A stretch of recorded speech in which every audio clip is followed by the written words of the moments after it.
cerca de ella como lo está de nosotros el Señor nuestro Dios cada vez que lo invocamos. Y qué nación hay tan grande que tenga normas y preceptos tan justos como toda esta ley que hoy les expongo.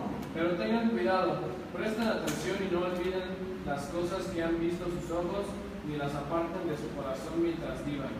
Cuéntenselas a sus hijos y a sus nietos. El día que ustedes se subieron ante el Señor su Dios por Él dijo: convoca al pueblo para que se presente ante mí y oiga mis palabras, para que aprenda a temerme todo el tiempo que viva en la tierra y para que enseñe esto mismo a sus hijos. Ustedes se acercaron al pie de la montaña y allí permanecieron, mientras la montaña ardía en llamas que llegaban hasta el cielo mismo, entre negros nubarrones y densa oscuridad. Entonces el Señor les habló desde el fuego, y ustedes oyeron el sonido de las palabras, pero no vieron forma alguna, solo se oía su voz. El Señor les dio a conocer su pacto, los 10 mandamientos, los cuales escribió en 2 tablas de piedra y les ordenó que los pusieran en práctica. En aquel tiempo el Señor ordenó que les enseñaran los preceptos y normas que ustedes deberán poner en práctica en la tierra que van a poseer al cruzar el Jordán. Amén. Sentados, hermanos. En 2 domingos anteriores hemos reflexionado en Deuteronomio capítulo 14 y hemos tomado esta porción de la palabra, y nuestro pensamiento central ha sido esta afirmación del pasaje: no las aparten de su corazón mientras vivan. Y un resumen breve de lo que hemos visto en los domingos anteriores es: no podemos convertir el Evangelio en nuestra versión personal de lo que es el Evangelio y creer que estamos viviendo como verdaderos cristianos, cuando en realidad lo que estamos haciendo es vivir solo nuestra versión limitada de lo que es el Evangelio de Jesucristo. Y el domingo pasado hablábamos de cómo vivir el Evangelio de Jesucristo implica necesariamente aceptar que hay un orden de Dios establecido para todas las cosas, y que eso significa límites, y que límites significa fronteras que no debemos rebasar, estándares de comportamiento, patrones de vida que debemos honrar si queremos ser bendecidos. Ahora, hoy quisiera retomar el pasaje, quisiera centrar mi atención en la porción de la palabra, en donde la palabra nos dice tan clara y enfáticamente, versículo 5, y concretamente dice: miren, yo les he enseñado los preceptos y las normas que me ordenó el Señor mi Dios, para que ustedes los pongan en práctica en la tierra de la que ahora van a tomar posesión.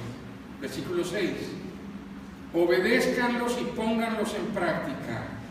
Así demostrarán su sabiduría e inteligencia ante las naciones.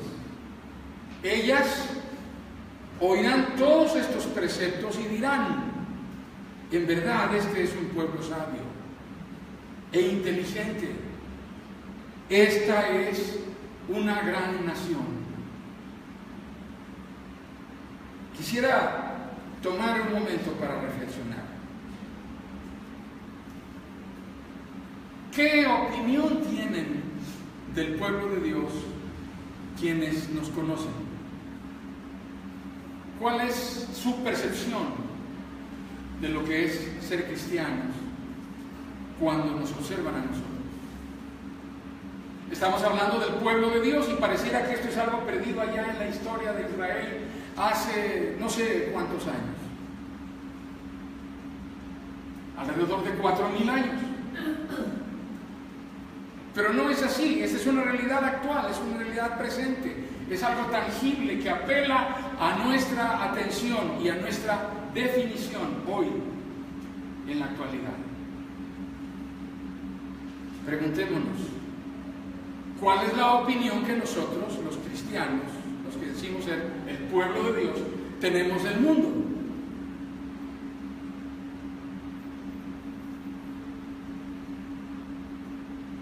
Hagamos una pregunta aún un poco más atrevida.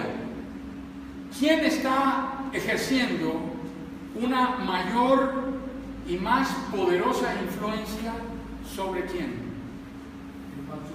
¿El mundo sobre la iglesia o la iglesia sobre el mundo? Cuando vemos nuestra manera de vivir, cuando vemos la manera de vivir de las nuevas generaciones de cristianos, la iglesia reformada, particularmente la iglesia presbiteriana en México, se asocia con un tipo de cristianismo que se le llama histórico. Y estamos hablando de cristianismo histórico porque proviene del tronco común de la reforma religiosa del siglo XVI, la reforma protestante, que este año cumple 500 años. Pero en nuestra nación la presencia protestante reformada tiene alrededor de 150 años. Así que las iglesias presbiterianas, particularmente las iglesias presbiterianas, se huelgan de decir que son iglesias de tercera o de cuarta generación. Ahora mismo hay iglesias que están celebrando 140, 135 años de haberse fundado. En nuestro presbiterio hay una de esas iglesias en un pequeño pueblo que se llama San Juan Ostotepec, Tepecoculco. San Juan Tepecoculco, allá por las faldas del volcán Popocatépetl. Una iglesia antigua. Allí hay 3 o 4 generaciones que han crecido en la iglesia. Ahora, ¿cómo están viviendo esas nuevas generaciones de cristianos que crecieron en el Evangelio? Este es un poco lo que ha pasado con la nación protestante que es vecina en el norte. ¿Qué ha pasado con las nuevas generaciones protestantes que nacieron de aquellos primeros colonizadores fundadores, los pioneros que vinieron a establecer iglesias ultraconservadoras que se llamaban puritanas y que huyeron de Europa porque no los querían allá por ser tan puritanos que ni siquiera se querían quitar el sombrero frente a la reina? Si son tan puritanos que no pueden ni siquiera saludar a la reina porque esa es idolatría, ustedes no caben aquí, largo de aquí. Así que se fueron a colonizar a donde nadie les dijera nada y plantaron iglesias ultraconservadoras. ¿Qué pasó con eso? ¿Cuál ha sido la evolución del cristianismo norteamericano que envió a misioneros al mundo? ¿Quién está influyendo en quién? Preguntémonos, ¿cuáles son los criterios dominantes que se siguen en la sociedad? ¿Cómo vive la gente hoy día?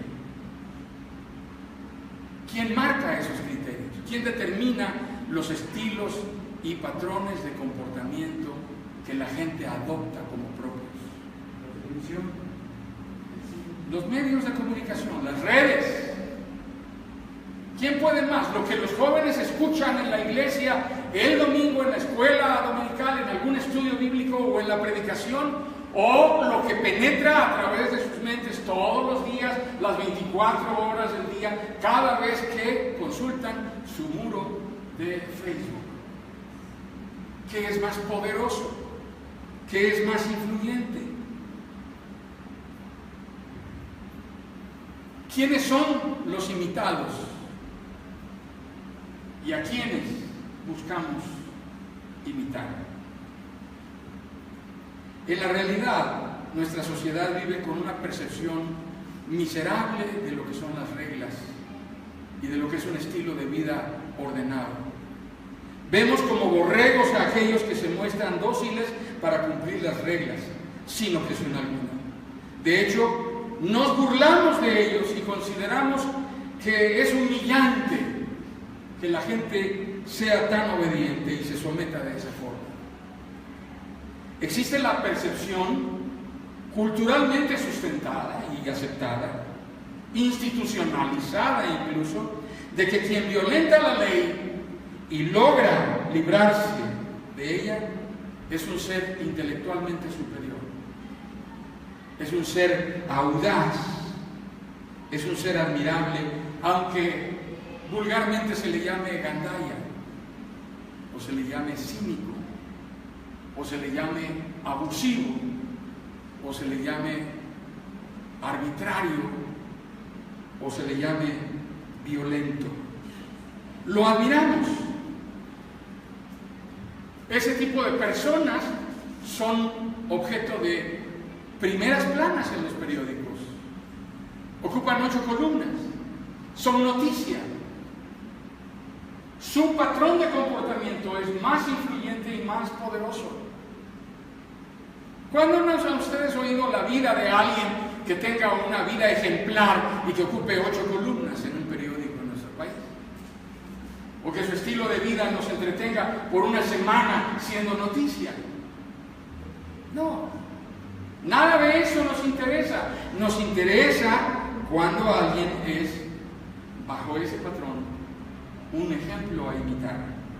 Por ello la sociedad exalta la audacia, la temeridad, y las nuevas generaciones reproducen esta admiración por la audacia y la temeridad. Nuestros jóvenes, nuestros hijos menores de edad admiran esos patrones de comportamiento, los convierten en héroes, y eso menosprecia el valor de los estándares de comportamiento, de los límites, y menosprecia el valor y el peso del orden de Dios.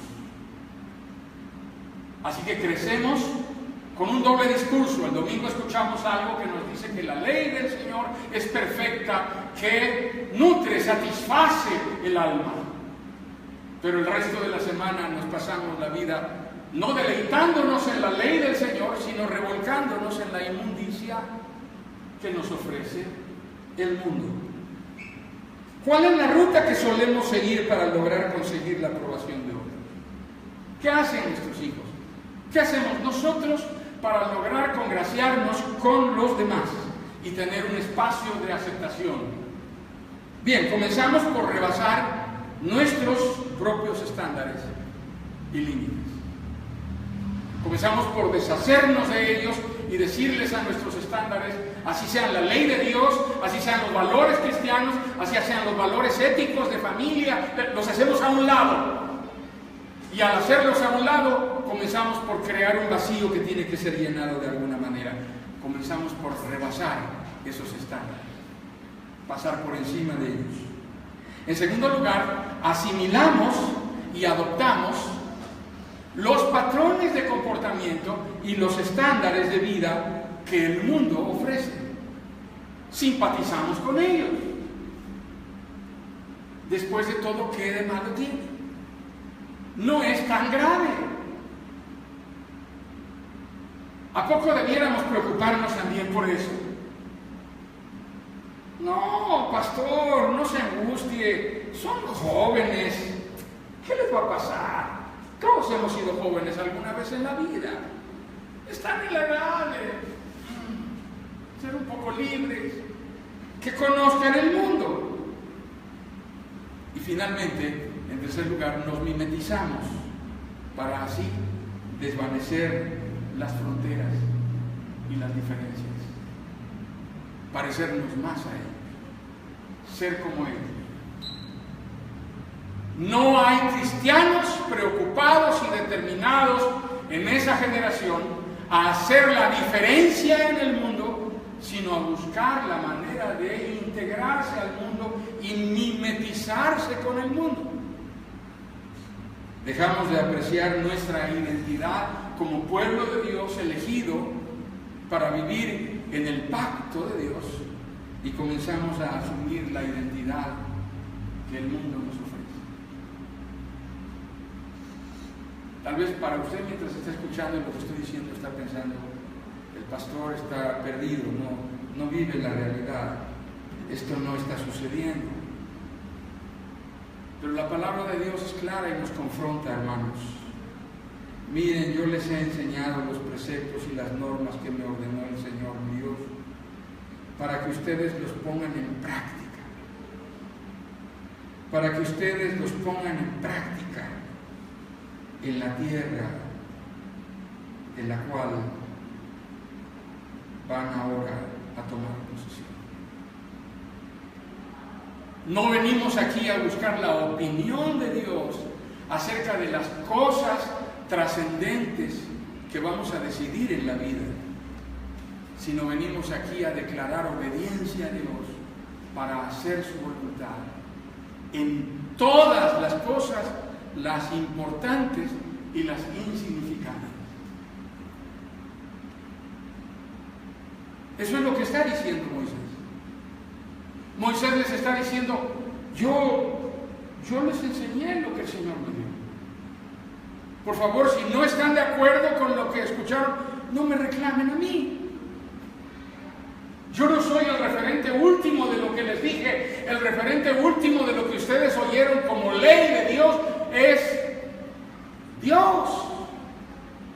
A veces los padres cometemos el error de querer constituirnos en el referente último de la verdad absoluta frente a nuestros hijos y no tenemos la capacidad para hacerlo. Ni la capacidad ni la calidad moral. Nos va a suceder lo que les comentaba hace unos domingos atrás, que nos sucede cuando les decimos a nuestros hijos, y quiero que me traigas calificaciones de 9.5 y de 10 en todas tus materias. Y de pronto sale un hijo precoz que nos contesta, sí papá, nada más enséñame tu boleta de secundaria. Quiero ver que tú tenías esas calificaciones cuando tenías mi edad.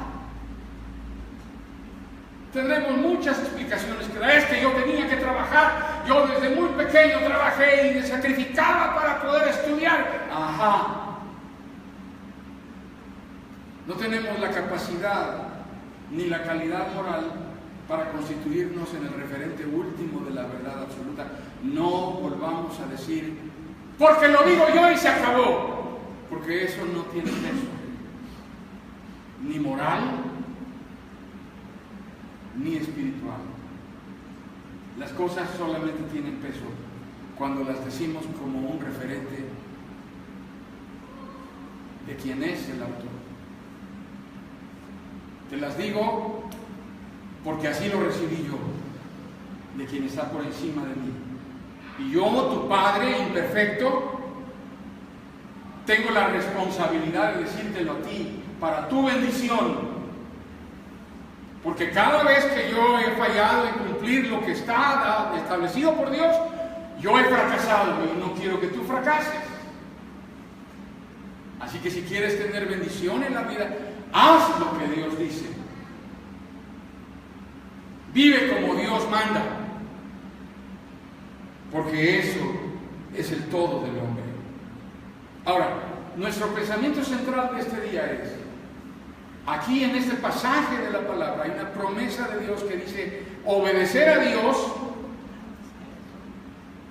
trae bendición añadida a nuestra vida, porque es la manera en la cual seremos reconocidos por el mundo. La palabra dice, cuando aquellos vean la manera en la que ustedes sujetan su vida al orden de Dios, ellos dirán, ¿qué pueblo tan inteligente es este? Pueblo sabio y entendido. Se admirarán. Así que yo puedo decirles hoy, con esto que estamos leyendo en la palabra de Dios, que obedecer a Dios trae a nuestra vida un discernimiento superior de las cosas. Un discernimiento superior de las cosas. Mi esposa y yo estamos viendo en la televisión una serie muy interesante que se llama La Corona. Y es la historia de la reina Isabel, que ha gobernado ya por más de 60 años. Impresionante, ¿verdad? Ha gobernado por más de 60 años en su país. Pero esa mujer, según esta historia narrada en televisión, cuando joven, en una etapa de su reinado, descubrió que lo único que le enseñaron fue lo relacionado a la ley que tiene que ver con el reinado. No estudió geografía, ni geometría, ni biología, ni matemáticas, y de pronto se descubrió que era una absoluta ignorante en la mayoría de las materias, y fue y le preguntó a su madre, a la reina madre, que acaba de fallecer, le dijo: mamá, ¿dónde están mis títulos? ¿Dónde están mis créditos académicos? No tienes ninguno. ¿Por qué? Porque tú tuviste un tutor, de los principales tutores, rector de una escuela, que era la cosa más maravillosa del mundo. Sí, pero lo único que me enseñó fue a sentarme en el trono y a dictar leyes y a gobernar. Yo no sé aritmética, no sé matemáticas, no sé física, no sé química. Soy una ignorante. Soy una reina ignorante. Y contrató a un tutor, siendo ya reina, para que le enseñara.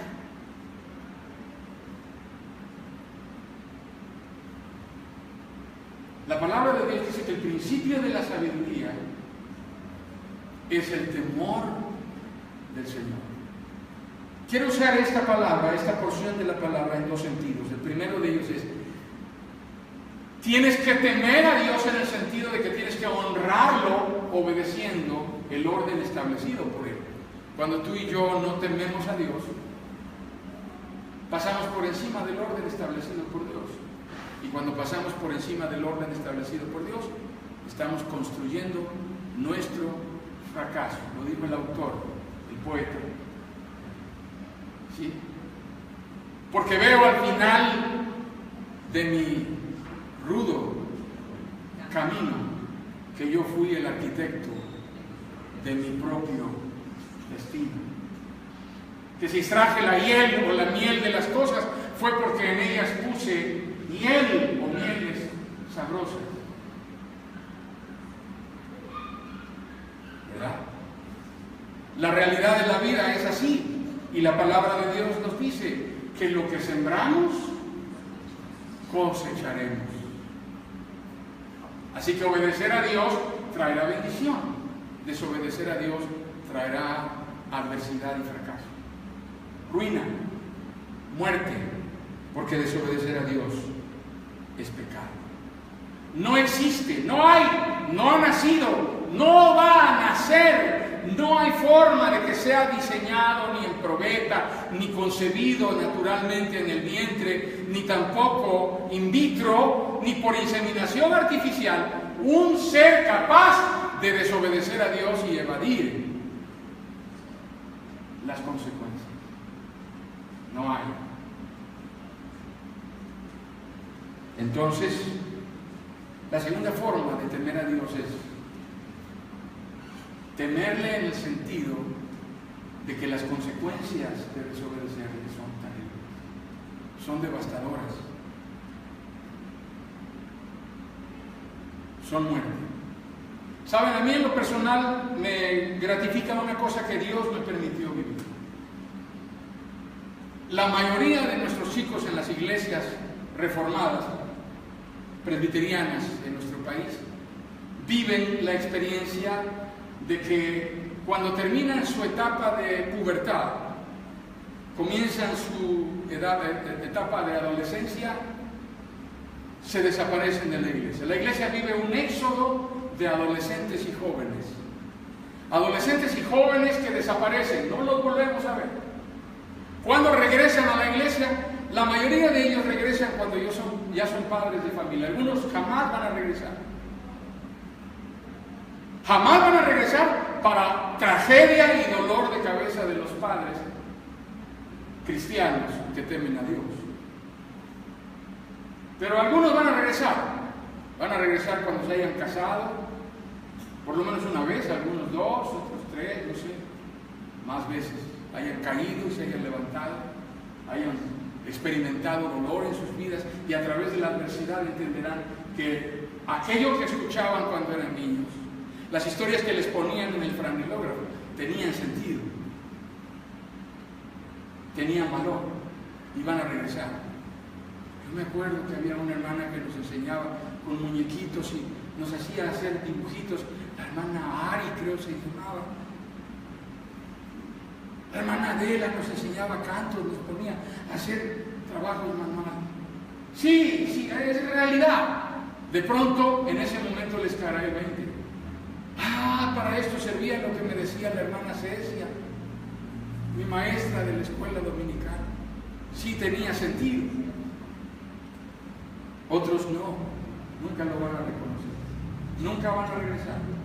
Es triste, es doloroso, porque esto va a llevar a algunos de ustedes que son padres de familia a morir con una gran desesperanza, con un profundo desconsuelo en sus corazones, porque no verán a sus hijos caminando con Dios. Es doloroso y es lamentable, pero el momento de marcar los límites, la diferencia, es ahora.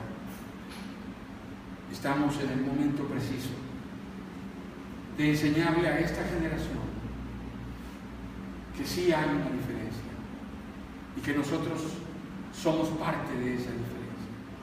Hemos sido llamados a vivir en una forma de relación de pacto con Dios. Relación de pacto con Dios. De eso se trata estar aquí. No se trata de cumplir rituales, se trata de vivir en una forma de relación de pacto que marque nuestras vidas y nos haga personas con un valor agregado. Nosotros somos los ciudadanos del IVA. Tenemos un impuesto al valor agregado en nuestras vidas. El mundo nos ve. El mundo debiera ver a nuestras hijas y codiciarlas. No porque sean niñas bien formadas, no porque sean niñas codiciables físicamente. Debiera codiciar el mundo a nuestros hijos, no porque sean físicamente codiciables, debiera codiciarlos porque son superiores moral y espiritualmente. Y porque el mundo sepa que son diferentes.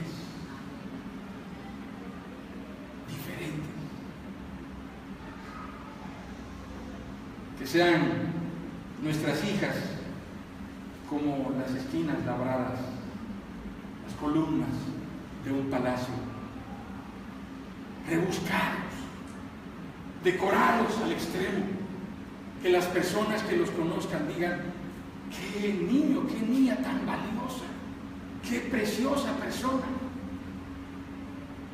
Pero por eso, porque marcamos la diferencia en el mundo. Que el Señor nos bendiga.